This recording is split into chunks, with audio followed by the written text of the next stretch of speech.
Thank you all for tuning in to another MBA New Jersey monthly live webinar.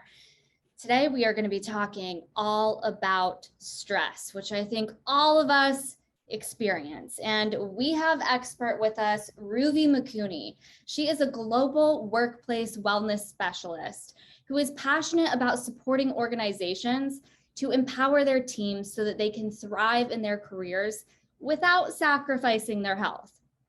After seeing the detrimental impacts of stress on professionals, Ruvi's primary focus and specialty has turned to conducting workplace stress mastery programs and training for small, medium-sized organizations and professionals. Ruvi believes that developing mindful habits to address and manage stress within the workplace is crucial in helping employees perform well while enhancing company culture, morale, and productivity. Join me in welcoming today's guest, Ruvi Makuni. Thank you, Megan. Thank you so much. And thank you all of you for joining today on a Wednesday, which a lot of people say is one of the most stressful days of the week. So I definitely appreciate you coming today. And special thanks to Megan and Laura and Heather who introduced me to you all. Thank you very much for joining me today. And yes, as Megan mentioned, today we'll be talking about managing stress and hopefully sharing a new way of thriving. You know, there's so many things I could talk about stress. You know, I'm really passionate about stress and I could go on and on and on about it. But for today, I'll really be touching on defining stress, the impacts of stress, the stress cycle, and how to, sort of identify burnout, and how we can start building our own stress toolbox so that we're not waiting until the chaos, but so that stress management and mental health becomes part of our lifestyle. And at the end, I'll share a little bit about some company-wide and individual stress assessments that you could take if you are interested. So the goal today is to hopefully to get you from this to a little bit of this majority of the time. Yes, no matter what's happening, so you can be calm and collected. That's the goal. So I'm also hoping, I really encourage us to have an interactive session, because one thing I have found with stress is that a lot of people share with me that they feel that they are alone, that, what's wrong with me? Why can't I should be able to handle all of this.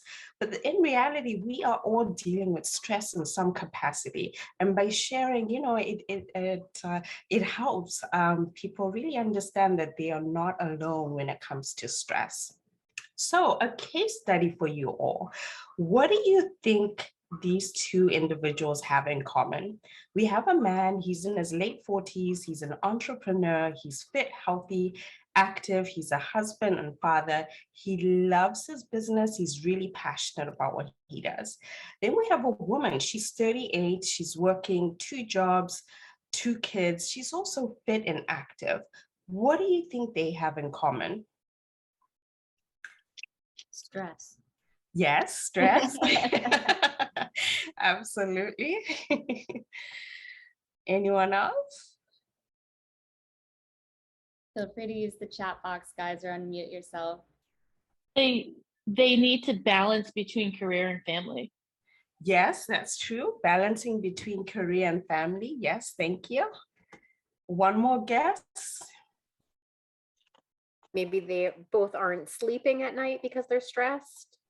Yes, absolutely. So stress and juggling, work and family life. Wow, so last year, 2 completely separate incidences. They both had a stroke. Now, the woman had a stroke while she was actually driving in peak traffic, and luckily she was able to maneuver her car to the side of the road and get some help. Now, key things I really want to highlight here, both of them are fit and active.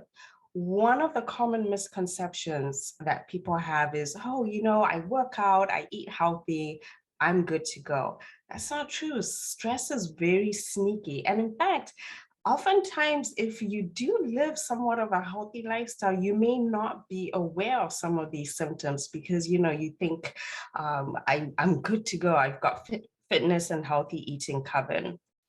Also, there's a misconception that, stress and burnout, that you can't get stressed and burnt out if you're working on your business or working on the passion or working on something that you really enjoy. So that can certainly happen as well. And also, I also wanted to highlight the ages too. Quite young, I actually know 3 other cases last year of women in their early 30s that had a stroke. And so it's really, really important to pay attention to how stress is impacting us, but even making sure that we are doing things daily to help us so that we don't get to the point of burnout. And so just sharing that point with you there with that case study.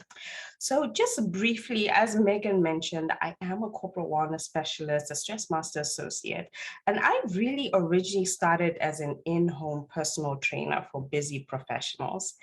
And what soon became clear to me is that all my clients had something in common.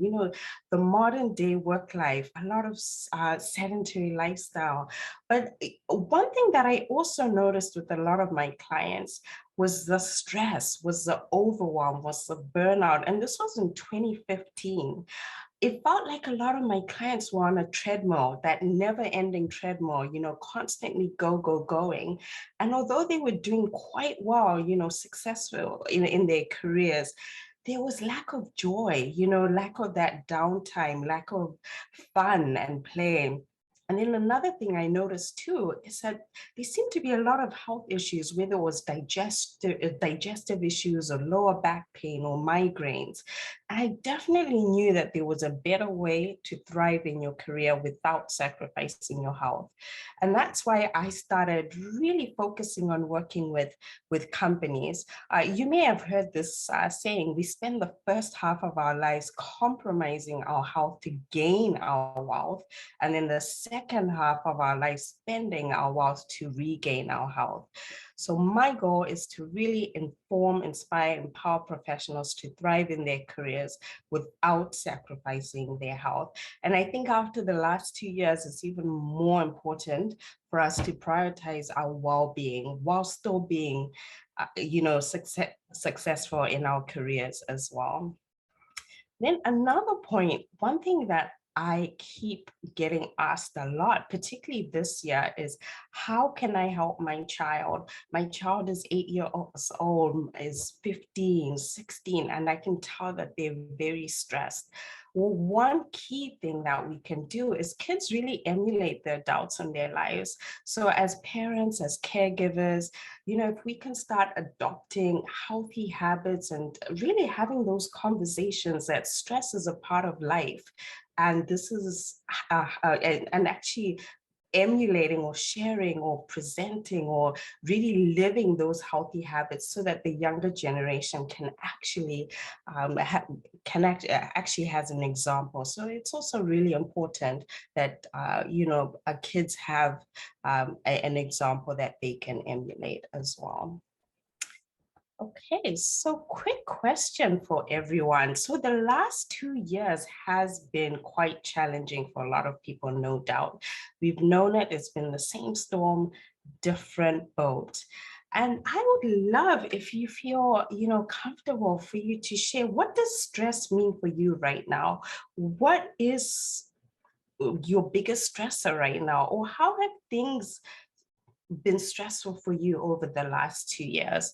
There's no right or wrong answer. Feel free to share in the chat or unmute.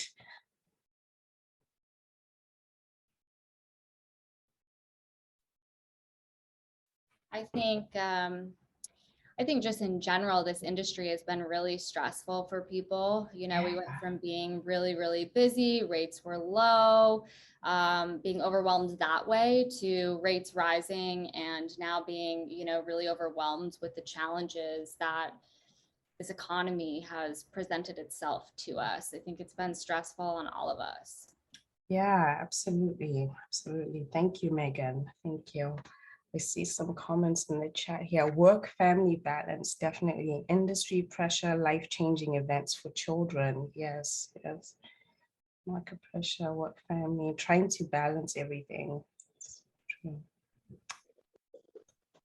Yes, and so you can see there's so many different, what might be stressful for one person may not necessarily be stressful for another person. So that's where compassion comes in, because, sometimes we look at someone and think, how could they possibly be stressed? They have it all going on, but everyone has something going on in their life. So you never know what's going on behind that smile or behind, that Zoom camera. So stress really impacts everyone for sure. So let's talk about what exactly is stress. So in itself, stress is really our body's reaction to pressure from certain situation or event. It can be physical, mental, or an emotional reaction. So short-term stress is actually beneficial. This is when it can be useful to improve performance. For example, I guess, under acute stress right now, but it's keeping me on my toes. It's a nice challenge.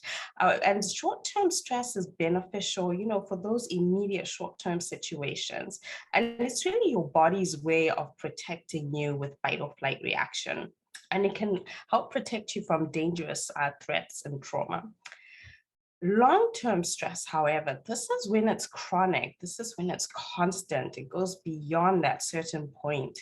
This was when it tends to impact our health, our mood, our productivity, our relationships. And it's often caused by, a difficult job, a chronic disease, death, divorce, or a pandemic. And now the problem with chronic stress is that experiencing stresses over a prolonged period of time can really result in a long-term drain on the body. And so let's talk about the stress cycle. So I have a quick analogy. Let's say this marathon runner, he starts his race at 8 a.m. and he takes maybe about, probably he's going to take maybe between 2 to 4 hours, however long. He looks like he'll be pretty fast. But he runs that marathon race. He finishes it. Then he decides, you know what? I am going to go down the road and run that 5K race because I'm feeling good. I think I'm going to go and run that 5K race. He goes and he runs that 5K race. After that 5K race, he decides, oh, you know what? I'm going to go for a boot camp workout. And he goes for a boot camp workout. He gets home late, maybe eats junk food, maybe decides to sleep late. The next day, he decides to do the same thing over and over and over again. So maybe one day with that schedule, his body might say, okay, we're a little sore, that's okay. But if he does that 2 days, 3 days, 4 days, 5 days, 30 days, his body will start to give out. He will start to experience pain, muscle strain. He won't be as fit. It will start impacting his performance.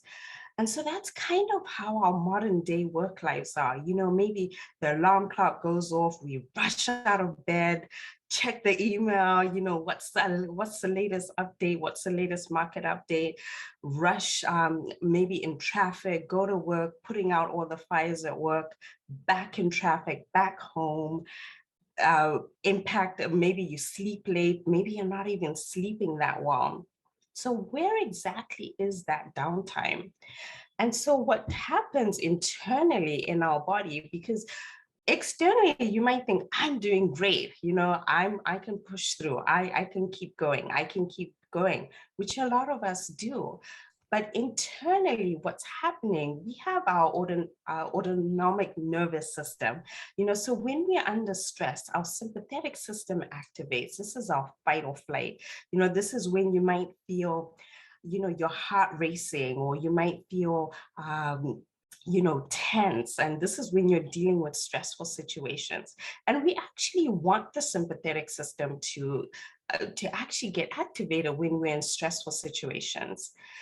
But the problem is, if it's long-term, our parasympathetic system, which is our rest and digest, then that's limited. That performance is limited. So things like digestion, rest and repair, immune system boost, in rest and recovery. So all of that becomes limited. And then, of course, 80% of us are living in that fight or flight. So if our body, and just to go back to this, if we're in constant fight or flight, that means, for example, our digestive system is impacted. So in this particular example, that limits our body's ability to actually absorb nutrients from our food, because our digestive system is not in its optimal state to actually activate and actually start producing digestive enzymes, or even hydrochloric acid, which is what we need to digest our food. Now, the key here is that if we're not absorbing nutrients, then that's going to impact our fatigue. That's going to impact our mood. That's going to impact our performance. And of course, we're going to be stressed, tired, anxious, and in some cases, maybe weight loss, weight gain, become more irritable.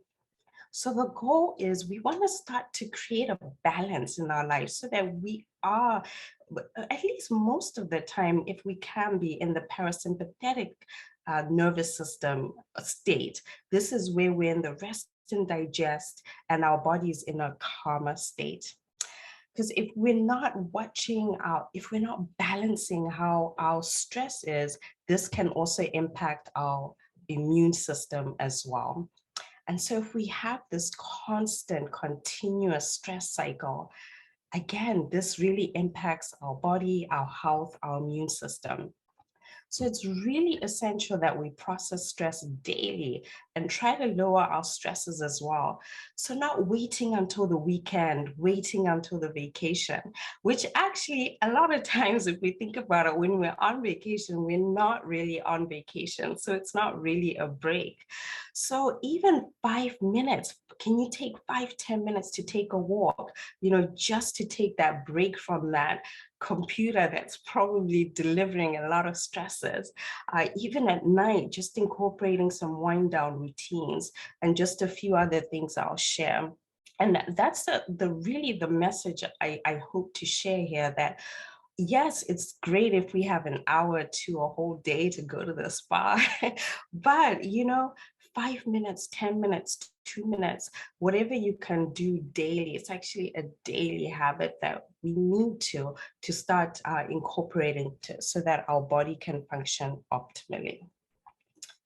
Okay, and then 60 to 80% of doctors' visits are usually, related to stress. And I'll go back to the digestive system because this is really something I see a lot. And I'll share an example. Let's say if anytime you sit down to eat a meal, it doesn't matter if it's a salad or crackers, but your stomach just feels bloated, upset, and inflamed. And at this point, you're more stressed because of the fear of eating the food, because you know that it's going to have some sort of reaction in your body. And as I mentioned before, when we're under stress, our body is not really in its optimal stress to help with digestion. So think about it. Let's say if you're eating on the go, most people eat their meal within 5 minutes.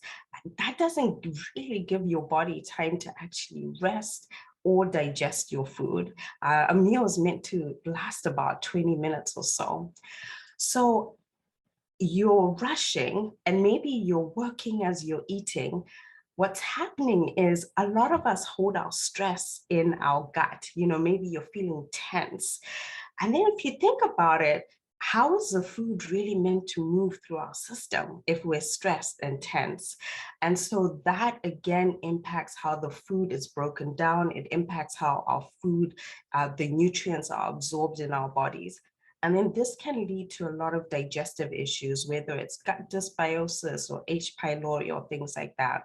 So if you're someone that is dealing with digestive issues and you have thrown in the towel and feel like this is what you'll be dealing with for the rest of your life. Please don't give up, just whatever you're doing with your doctor, and implementing stress management protocols can really, really help. I've seen it myself. And so, and I know, and I share this because it is something that is a big concern for a lot of people.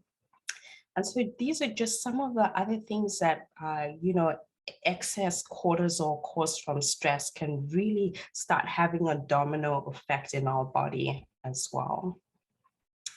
All right, so I'm going to give you a minute here to just reflect on what physical symptoms can you think of that, you've been experiencing and you've kind of been ignoring, whether, some symptoms common or some that people don't even correlate, hives or shingles or rash or anything that you can think of, and maybe just write it down.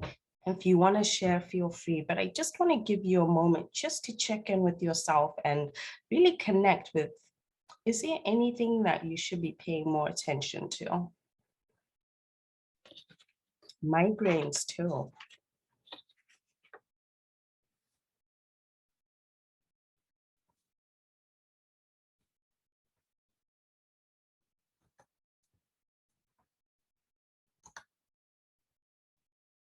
Patience and sleep. Yes, absolutely. And rashes, sore shoulders, neck, and headaches. Yes, absolutely. Going to sleep. Okay, I'm going to make a note of these so that I can come back to them at the end. And I just want to share, I really related when you talked about eating. And, before we had you on the call and we just kind of were getting to know you and talk to you, I felt very drawn to you for a few reasons. I have a background in personal training as well. And then I went through a course of eating psychology to really kind of understand how stress really affects things. And I had never realized how important it is to really slow down when you're consuming your food.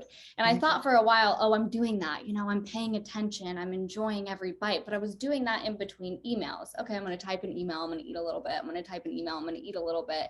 But that's not actually sitting down, relaxing, and enjoying your food. And I got to say, the past 2 weeks, I've been working on this and being very intent with it. You guys, if you think you're overeating, do this exercise and slow down and pay attention to it. Pay attention to, what do I like about the food? Is it the smell? Is it the texture? When you actually slow down and you actually eat your food and chew it and nothing else, there isn't a TV in the background, there isn't emails going on in the background. It is crazy how much less I consume when I do that. But two, I was a person that suffered with, stomach issues all the time, stomach issues, acid reflux. People have talked about hives in here, experienced all of those. But I've noticed that just by slowing down, even if it's 10 minutes where I just slow down and I really everything out, I don't pick up my phone. I'm not on social media, not doing any of that.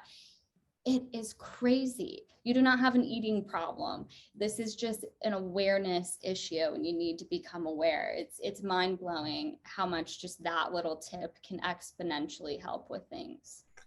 Yes, thank you so much for sharing. It's so true. And, they say it takes our body about 20 to 25 minutes to actually register that it's full. And yeah, if we eat within 5 minutes, you're not you're not aware that you're actually full and you're not actually enjoying the food.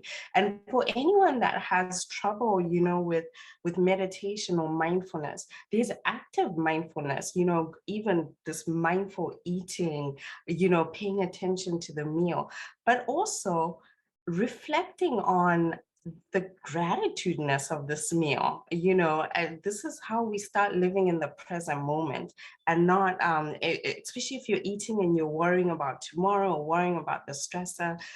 That time when you're eating your meal is a time to actually get back in the moment, get back in the present moment and reflect on, gratitude for the meal, gratitude for your body. One other thing with gut issues that's really important to note is that when our gut is inflamed, we're feeling bloated, we're feeling way down. That of course messes with us mentally, it messes with your confidence. It then of course messes with your mood. It messes, it's so impactful. And there's so many more studies now, Megan, I'm sure you've seen, where there's really, they're diving into gut health and mental health as well, because it really does impact how we feel. And I want to make sure I don't forget this. For anyone who has migraines, definitely see if you are drinking enough water.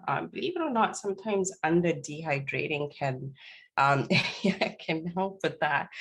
Also, what happens with stress, I talked about nutrients before.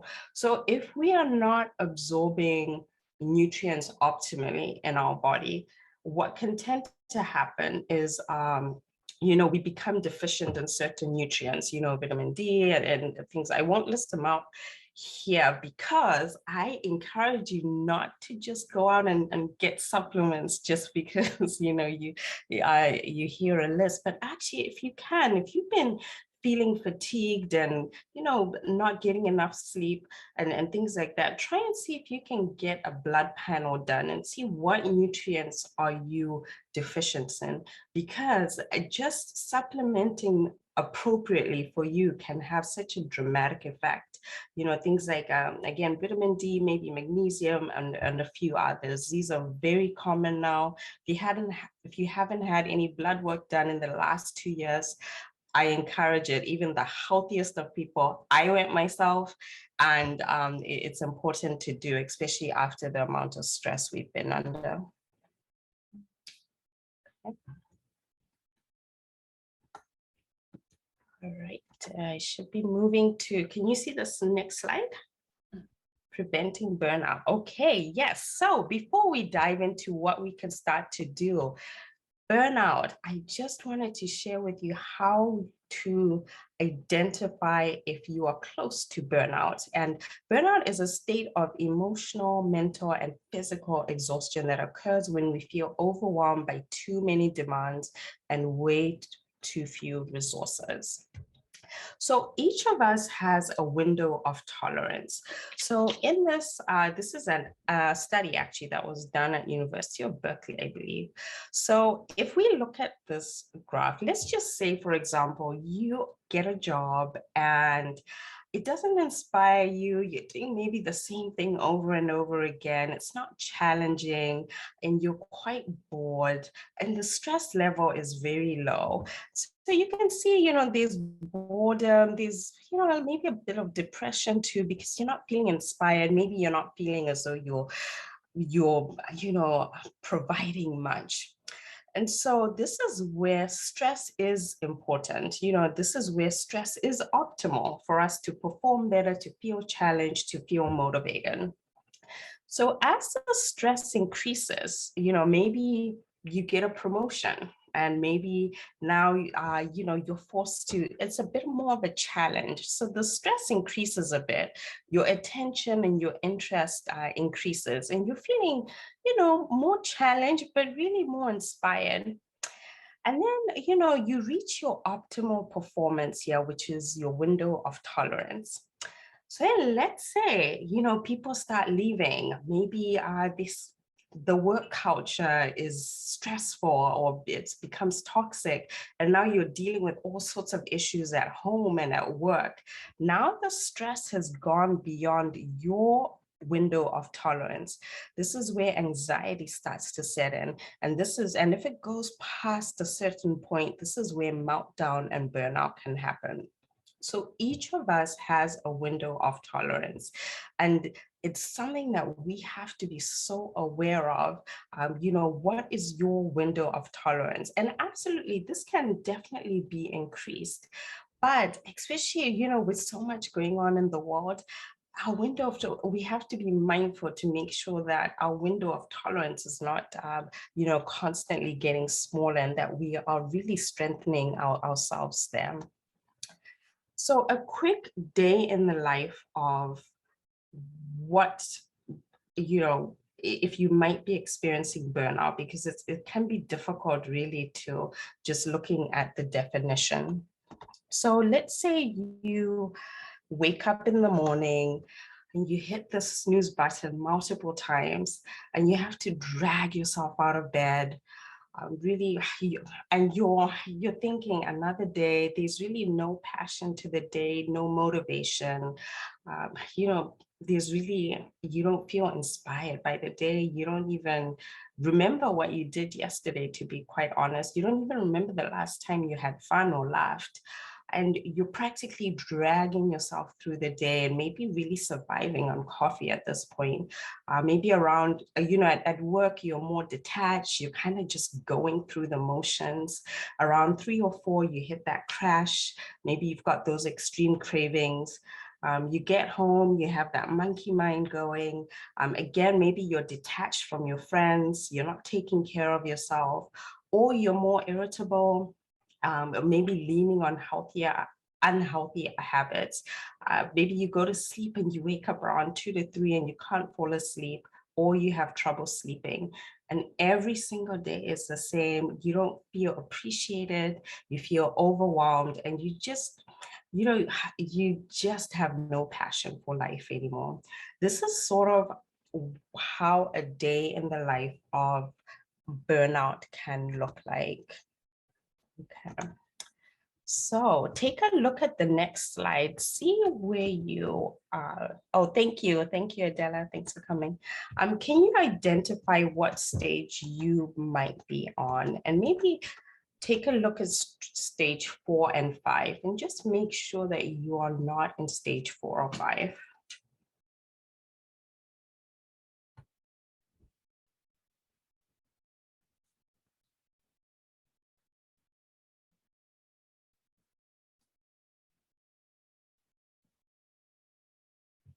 Okay. Anyone spot something there you want to share?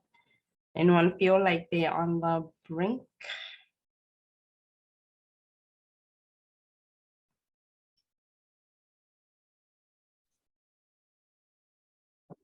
I'll share to make everyone feel more comfortable sharing. I feel like I kind of go in between stage 3 and stage 4, to be honest. Okay, stage 3 or 4. Okay. Well, thank you, Megan. Thank you. Yeah, I would agree with you, Megan. I mean, I have a few things in there.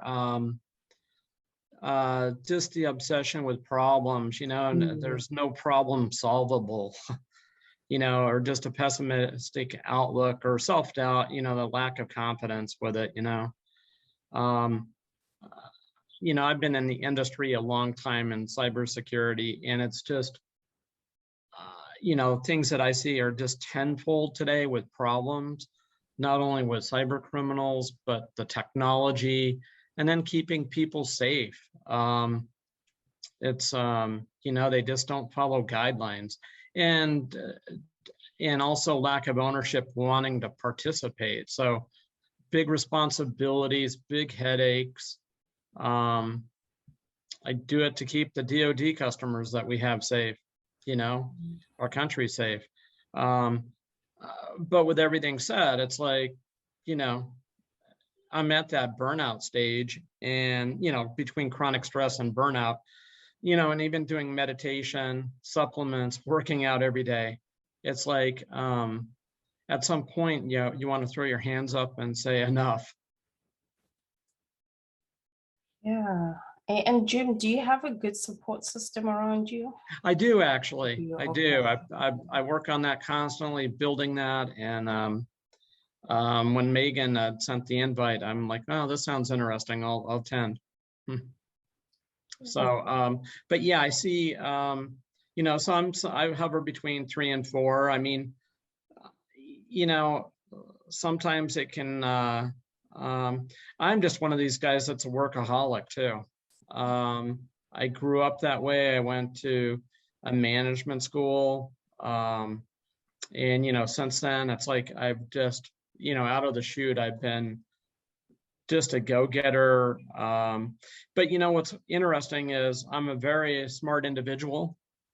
I know so many things. And then yet there, at the end of the day, there's days that I doubt myself. Do I know enough? Yeah, yeah. Well, thank you, Jim, for sharing. Yeah, and you bet. And hopefully, especially some of the points I share in that, Yeah. you know, what we can start doing. Hopefully some of those can help as well. Thank you. Okay, so I've just moved my slide. Can you see the next slide? Yes, there's no text. Okay, great. So what can we do, you know, to start? What small steps can we start to do to start taking control, you know, start doing the best we can? Because stress really is not going anywhere. We're always going to be faced with stress. And so what can we start doing to build our stress and mental health toolbox? So the first thing is awareness, you know, getting some awareness, identifying where exactly is you know, the stress coming from, internally or externally, and focusing on external stress for now, you know, things like work, relationships, maybe financial worries, being too busy, children and family, maybe major life changes. If we look at work, for example, are there areas that you can think of in your work that you can start maybe to start addressing? Maybe are you working really long hours? Is there a way that you can start maybe reducing the amount of time that you're working, setting an actual time, start time at the beginning of the day and at the end of the day, and actually being intentional with it? If you're, maybe there's no passion in your job anymore, or maybe you're overworked at work, is there any opportunity to talk maybe to your supervisor about maybe restructuring your schedule, restructuring your job duties? Is there any way to also adjust, perhaps, maybe you're not even passionate about what you do anymore? Is there an opportunity to look for something else? So with our external stressors, sometimes there are ways that we can start maybe modifying or start eliminating areas that we can, that can actually help reduce our stress and take more control there. Yes, journaling is absolutely fantastic. Absolutely.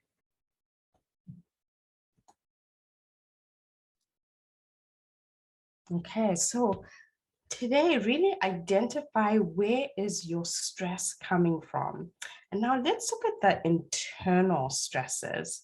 You know, our inability to sometimes accept uncertainty, pessimism, negative self-talk. You know, this is really big, because are you your biggest champion, or are you a 24/7 bully to yourself? Because we don't realize how much our negative self-talk actually causes stress internally. So are you always constantly thinking, I'm not good enough?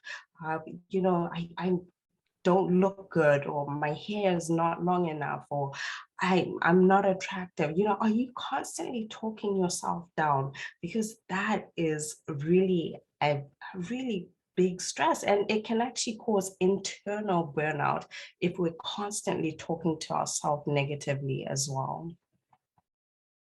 Also perfectionism, because when we have really unrealistic expectations of ourselves, we also project that on others as well. And so, yes, I like that, Heather. Thank you, Heather. So yes, so gaining awareness of your internal and external stresses, but also gaining awareness of how do you respond typically to stress. What is your typical default stress reaction? You know, we have the fight or flight, freeze or fawn. You know, sometimes and definitely they can be a combination, but oftentimes we tend to have, you know, our default. You know, for example, if you tend to be a fawn or fawner, this is someone who is a people pleaser. Now, the problem with that is that you end up really, you know, your needs are not met because you're not really expressing your needs, and then you end up taking on so much, and then you end up getting stressed. So it's really important to figure out, well, what is your typical default response? For example, if you tend freeze or fawn, yes. So if you tend to if your default typically is fight, for example, you get that heart racing, that adrenaline rush, or maybe you feel angry, you yell, you slam things. A healthier way to respond might be going for a run, or actually working out, kickboxing, or maybe taking cold showers. For flight, for example, this is when you tend to feel anxious or worried or overthinking, withdraw or ignore. Things like deep belly breathing, power walking, dancing or shaking your body, or grounding. Journaling as well. If you tend to be freeze or fawn, journaling is great. So is meditation and deep breathing as well. So really identifying where, what is your default reaction, and also identifying how does your body typically respond to stress? Where does stress show up for you?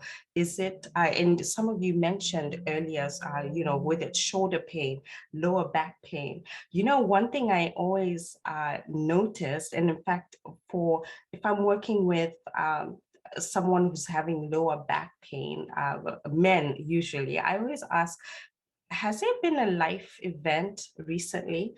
And usually there is, because the men, typically stress tends to manifest in the lower back. So whether it's a wedding, or a divorce, unfortunately, or a loss or anything like that. So figure out and pay attention to where stress shows up in your body.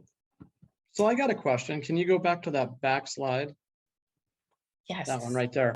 So interesting enough, I fit in the flight, freeze, and fawn. And interesting enough, my management team, they fit in the fight area, and they're like that all the time. And the entire staff is, I'm going to say a majority of our staff is in flight, freeze, and fawn mode. And I've kind of, diagnosed it for myself in that sense. So I just wanted to pull that out there. And to me, no boundaries is overly patient. And, I like to make the right decisions, but, I'd like to say yes too. I'll shut up. I could ramble.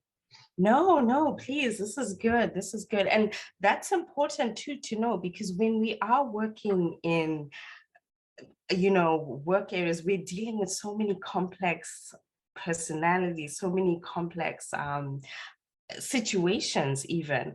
So this is where understanding how you respond and understanding what works for you really becomes important, because when you are in that situation and you're faced with people maybe who are triggered and responding in any one of these ways, is there opportunity to maybe remove yourself from the situation for a while and maybe take a break? Is there opportunity to do some breath work, for example? Is there an opportunity to say, I'll get back to you? Can you see what I'm saying there, Jim? Where you then take control of the situation so that, yes, it is a stressful situation, but you don't let it impact the way you respond to that situation. Let's some chats here. More flight and freeze. Yes. And in the phone, I also wanted to mention, so there's a difference between being kind. I don't want to say don't help people, because it is good to be a people, to help people. But in phone, this is where you literally really kind of are really you're really subdued in your own needs, and you tend to really say yes when you mean no, and then you end up burnt out because you're trying to support everyone else as well. And so freeze, yes, that's true. Yes, thank you for sharing, everyone. This is good. I have a question. Yeah. I think a lot of stuff of how we are stems from our childhood. And I think that part of me being a people pleaser is, you know, from my childhood. And I have a very hard time creating boundaries because I want to please people, because I don't want them to leave my life, because I have fears of abandonment and all these other things. And so my question is, you know, how can we get better, especially as people pleaser kind of people, how can we get better at creating these boundaries that we know that we need to do to effectively manage our stress? It's just so hard. Like, do you have any tips? Yes, and that is a great question. And you're right, it does all stem back right to our childhood, you know, how we grew up. Now, the quick answer to that, or the quick solution to that, when you are faced with a situation where you have to say yes or no. Now, it's easy to say no, but I know it's not easy if you're a people pleaser. So one thing that you can do is use the statement, let me get back to you. I'll think about that. Let me check my schedule. I'll get back to you. Now, what that does, it gives you a moment to actually check in with yourself and think, do I really want to do this? You know, is this something that I want to do? Do I have the time to do this?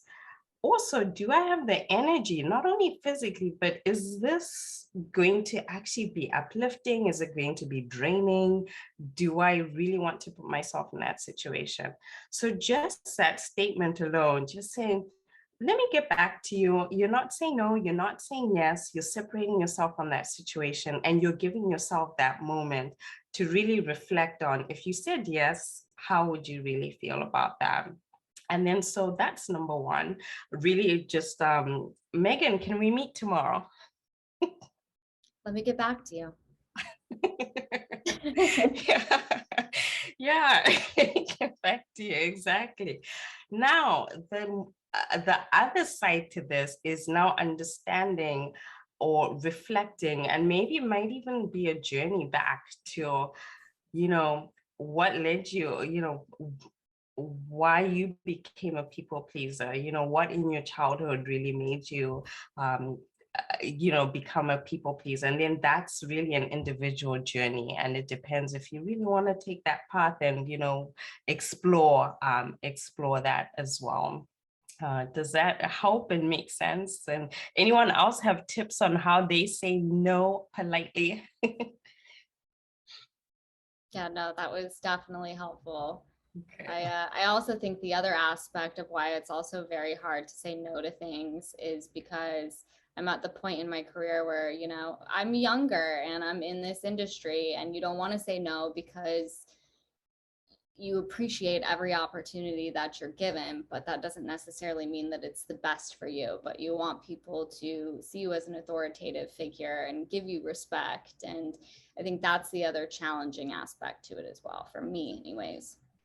That is true. That is true. And if possible, if you can, you know, align those situations that have been presented to you and see if they actually align with your particular goals right now. You know, are they actually going to help sort of propel you to where you want to go? And I know it can be difficult sometimes when you're offered, you know, and if you're known as a yes person, that can be challenging now to say no. But in all honesty, if you create boundaries and people respect that, then those are your those are your people.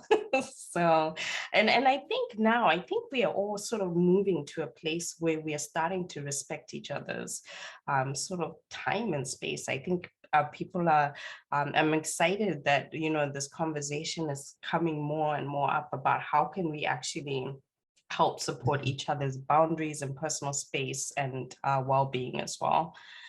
Okay.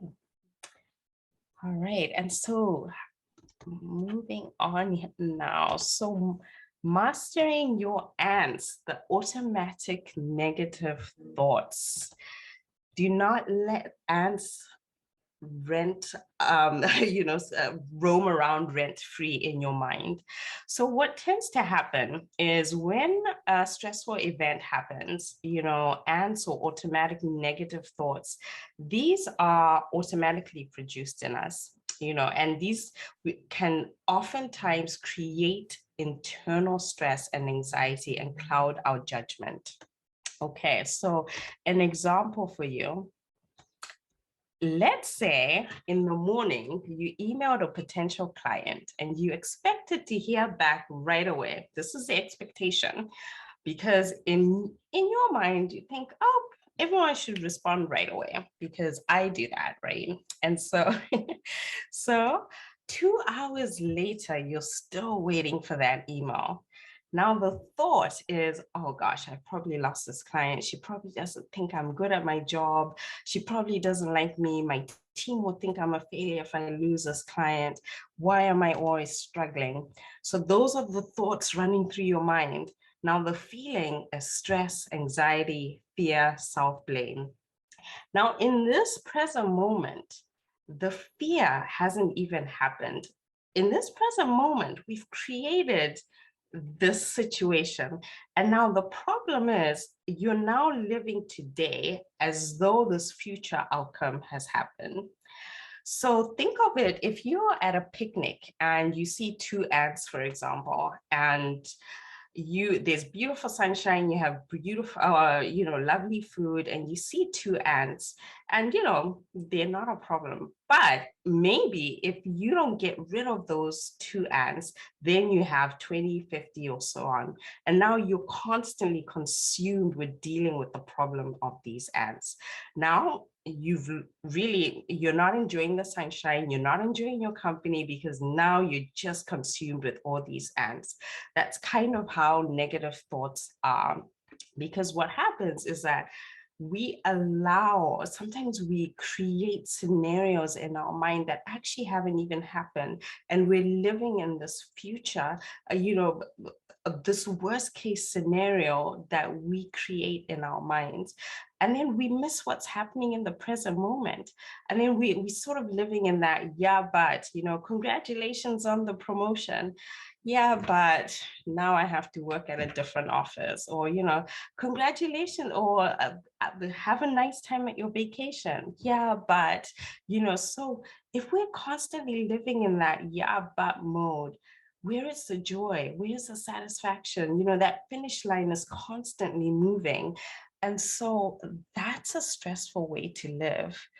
Oh, Heather, it's okay. It's all about awareness. And so, yeah, so what we can start to do is really, and the thing is, we all have thoughts, but if we can start to challenge those thoughts and really challenge, being mindful of what are we thinking and what are we allowing, what thoughts are we allowing to roam around in our minds? And also, are we constantly living in regret, worrying about the constantly maybe regretting what we did or what happened in the past? Or are we constantly living in the future, which the future is the worst case scenario? This is where being present becomes so important. And yes, it's difficult sometimes to be present, but if we can find those micro moments throughout the day, for example, mindful eating, meditation, mindful walks, that can help bring us back in the present moment. So the mind is its own place, and it can be, it can make a hell of a heaven or a heaven of a hell. So really question your thoughts, catch and question the thought, stop for a second and take notice of what you're thinking. Is it a negative thought? As we're sitting here, are you worried about what's for dinner tonight? Are you worried? What are you thinking? What are you worried about? Catch those thoughts and then question them. If you're faced with a stressful situation or what's perceived as stressful, ask yourself, is it really that serious? Or why am I letting this upset me? How can I get over this? Am I going to allow this to dictate my mood for the rest of the day? Is this benefiting my life thinking this way? Is this really something I believe in? Is this true? Now that we are aware of how stress impacts our body, we can start being so guarded about what we allow in our personal space and what we allow to stress us, which is definitely internal thoughts is part of it as well. Okay, does that make sense? It does. So one question, I'm like I guess an empath or overcarer, so to speak, in the sense, my counselor and some friends are like, why don't you just throw up your hands, Jim, and say the hell with it, And I don't know what it is, but I'm just a diehard, I guess, a glutton for punishment. But I just thought I'd throw that out there too, And I think the caring part is not being like just a people pleaser, but just that yes type thing. Just food for thought. Yeah. And can you think of maybe areas that you can start maybe prioritizing yourself? Yeah, you're right. I've got to move you know what it is, boils down to the end of the day. I've got to do more for myself than others in the company. That's priority one. Yeah, excellent. It's that self-care work. Oh yeah, I love that. Love that. Yes. All right, I've stopped rambling now. Absolutely. Oh, no, not absolutely stop rambling, but I love that you just recognize that. And so that's fantastic. Okay, and so and one thing that you can also start two phrases you can play around with too is when you're having those negative thoughts, particularly about yourself, is saying I'm having the thought that I'm having the thought that I'm not good at my job, or I'm not good enough, or the story I'm telling myself is that I am not good enough. So this creates some sort of distance from those thoughts, and really observe your thoughts and really ask, almost like you're talking to a best friend or a loved one, or a child, and ask yourself, well, look at how much I've accomplished. And by the way, since 2020, have any of you really taken a pause and reflected? I mean, the whole world has had to pivot and shift, and we're still here. Have you taken a moment to pause and look at everything you've been able to get through over these last 2 years? Because I know all of us have had to overcome something. Have you ever taken that moment to really reflect on what you've done and how you've been able to pull through despite odds? I call it the 2-year silo, and the fear is going back into those silos. And then for some people, we're still working, we've closed our brick and mortar building. We're working remotely. So really the pandemic has continued. And then, now not only protecting, my line of business is not only securing business platforms, but now I've got people's homes I have to worry about in the sense of securing for day-to-day business operations. So for everybody, I feel siloed and isolated at times. And I have to get out of that by that daily workout.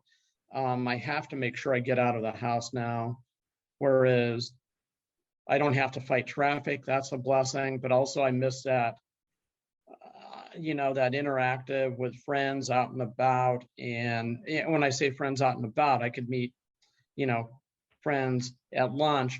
And where I'm at, it's like, I'm a good 45-minute drive. So, I mean, it's just one of those things where we're siloed. And I think we all have to be careful about that silo where it builds that isolation, that panic, that anxiety, that can add to stressors too. You know what I love that you did there, though? You were talking about kind of the negatives, but then you threw in a positive.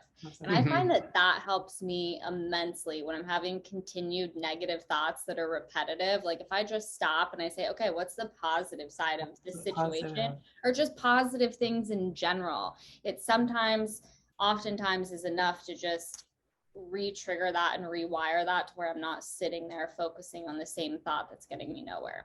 So Megan, what I do every day, at the end of the day, I take 3 positives that I did during the day.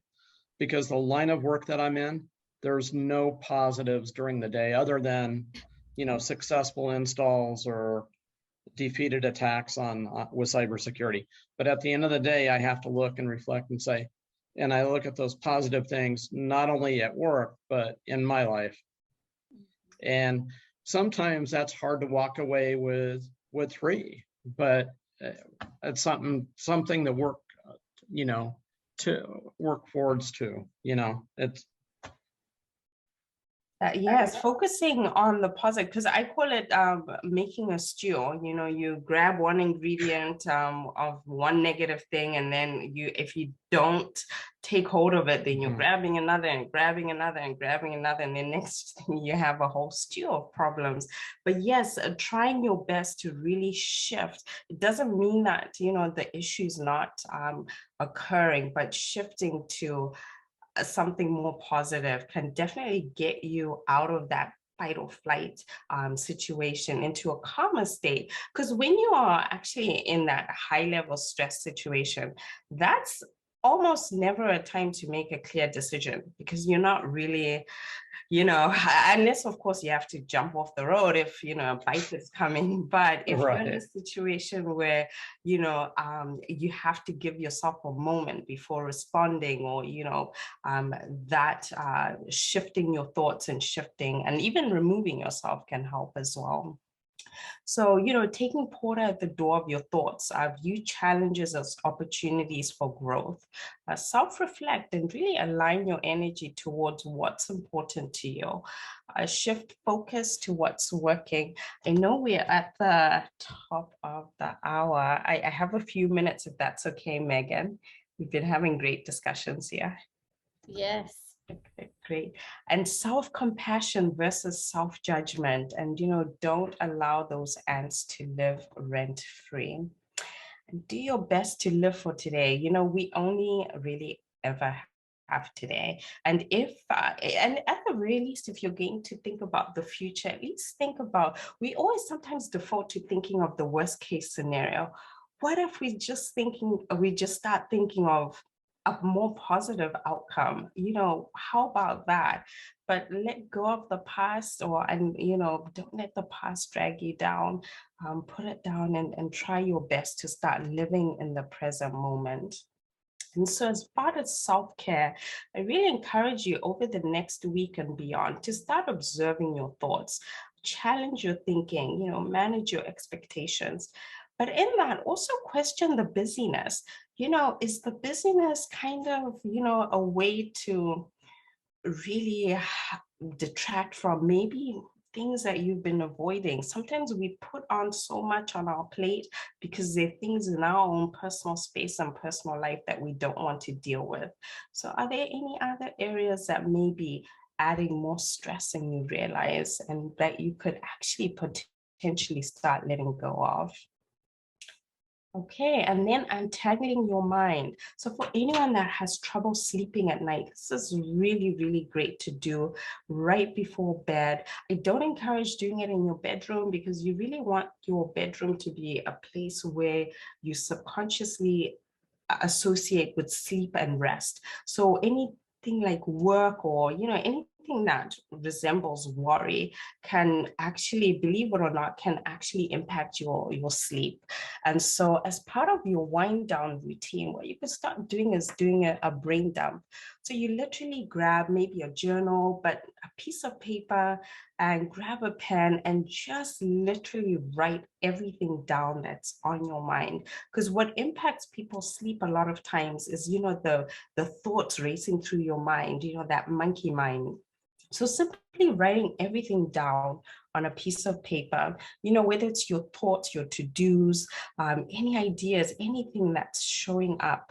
And as an extra step, I definitely recommend circling what is in your control. What can you really physically control today or tomorrow? Because if we focus in on what we can control, there are things that are certainly out of our control. But we all have an energy budget. So, just like if you have a budget, you're going to really use your budget or your resources towards things that actually are useful. So use your energy towards focusing on things that you can control. What will sometimes happen is those things that you can't control, sometimes they end up resolving themselves. Sometimes you end up finding a better solution, in the midst of focusing on what you can control. But subconsciously, when we are focusing on what we can control, that tends to relieve the stress there too. And I also wanted to mention, there are always a lot of headlines, so much is going on that we are, we're not, sometimes you see the headlines and one of the stresses is not knowing what to do or feeling, what can I possibly do? Feeling as though, even guilty sometimes, if you're enjoying your life and you're seeing these headlines and you're worried about other people and you just wonder, what can I do? That is also stressful for people. But one way that could possibly help is finding, for example, if there's a headline on the news, one thing that you can do, can you reach out to someone who maybe some of the news might be a trigger for them? Is there a way to reach out and help them? Is there a way to show kindness to someone? So it may be small, it may be little, but you just never know who that will impact. Even in emails, instead of just rushing into, hey, I need this, maybe a good morning, you never know, someone might have been really impacted by that headline. So it's the small things that definitely matter. All right, well, thank you, Heather. I will be wrapping up soon. Thank you so much for coming. And then listening, really listening to your body, every day, check in with your body, do a body scan, listen to your body, especially in the morning. Are you feeling tired? Is there anything that you should be aware of? Maybe that's a day, if possible, if you can, maybe if you're feeling tired, that's a day to really prioritize sleep. Maybe that's a day where you don't do such a tough workout, but really use your body as a friend, be best friends with your body. And any symptoms, use them as notifications, embrace them, because it's like it's almost like it's a signal to you to show you, hey, we need to slow down a bit. So really embrace the symptoms that your body is sending you daily. And then breath work, breathing is the remote control between, it's known as the remote control of our brain and nervous system. Think of, how you change a TV channel from a horror movie to a comedy or something of that nature. That is how breathing is for us. And if it's okay, I would love to take you all through a quick breath work if we have time, Megan. Is that okay? Yeah. Breath practice. Okay. So sitting at the edge of your chair, or sitting comfortably on your chair, just shake out your arms, get the tension out, maybe roll your shoulders back a little bit. Okay, and then exhale. Make sure your feet are grounded. Make sure your feet are grounded. Exactly. And exhale. All right, now place your hands on your belly. All right, and I invite you to close your eyes so you can, shut out any distractions. Okay, so we're going to take a deep breath in for about 4 to 5 seconds, but you really want your stomach to expand. Okay, so I'll talk you through. Inhale for 5, 4, 3, 2, 1, and exhale. 5, 4, 3, 2, 1. And inhale. 4, 3, 2, 1. And exhale.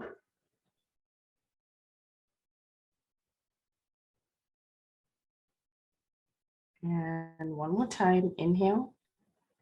5, 4, 3, 2, 1.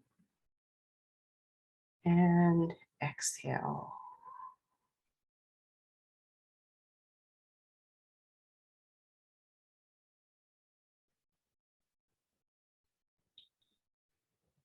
Okay. And how did that feel? Good. I'm rebooted. Yeah. Yes. Yes, that is the one thing you can do right before bed. It's fantastic. It really takes you from that fight or flight to rest and digest. It's good to do before a meal, to sit down, take about 5 breaths, right before you eat. It's really great to do if you're in a stressful situation and if you're able to just maybe step aside and do some deep breathing as well. And so really use this, because when we're stressed, we actually don't breathe properly. We don't breathe, or we don't breathe all the way down to our stomach. We shorten our breath, either, zone 1, which is our shoulders, or zone 2, which is our chest. Then that can cause chest problems, rounding out of the shoulders and things like that. So really lean on breath work. And if getting the time, there's so many different options as far as how long you should breathe for and things like that.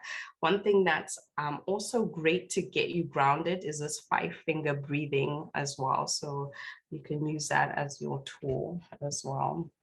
Okay, and then gratitude. Gratitude is a magnet for blessings. So, what are you grateful for? Grateful for what's coming, grateful for your body, grateful for, grateful for what you currently have as well. And just quickly, if you're working in a work environment, if you're in a position to introduce wellness initiatives, some coloring boards have become really, really impactful in the workplace, especially for stressful environments as well. Quiet rooms, doing frequent check-ins, stress management programs as well. And then a bonus tip, are you having fun in life? Are you having fun, or are you just going through the motions and just, waiting for whatever it is? Have fun today. Have fun. Are you doing something every day that brings you joy? Whether it's a hobby, whether it's reading a book, whether it's doing your nails, but really incorporating fun throughout your day, because that's part of life. We're supposed to have fun in the process. And if you're at a place right now where, reflecting on what lights you up, if you are not, you're so welcome. We're wrapping up now. I really encourage you, or one of the biggest stressors is, committing our energies to things that don't bring us passion. So really, really coming to really reflecting and being honest with yourself is, what really lights you up? Are you doing what you really want to do? And if you don't know, that's okay. Start asking the question. And clarity comes in silence. So sometimes with meditation and eliminating the noise can really make things clear for you. Okay, and so thank you, everyone. So, if you need more support, definitely talk to someone. And just to wrap up, if you work for a company or if you need more stress management support, I do workplace stress mastery programs. And one of the key elements is recognizing your stress warning signs through my stress mastery assessment. And I will share the info in the chat, and I think Megan has it as well. The great thing about the assessment is it creates awareness of how stress might be affecting you as well. Okay, so thank you. Thank you, Ruvi, and thank you everyone for taking time to be on today's call. I did go ahead and put some links in the chat box if you want to get more details with Ruvi and begin to work with her.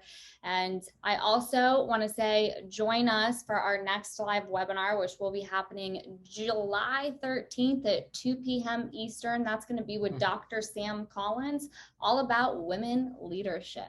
Thank you all, and have a great rest of your afternoon. Thank you, everyone, for coming. Thank you so much. And thank you for the engagement. Bye, everyone. All right. Take care.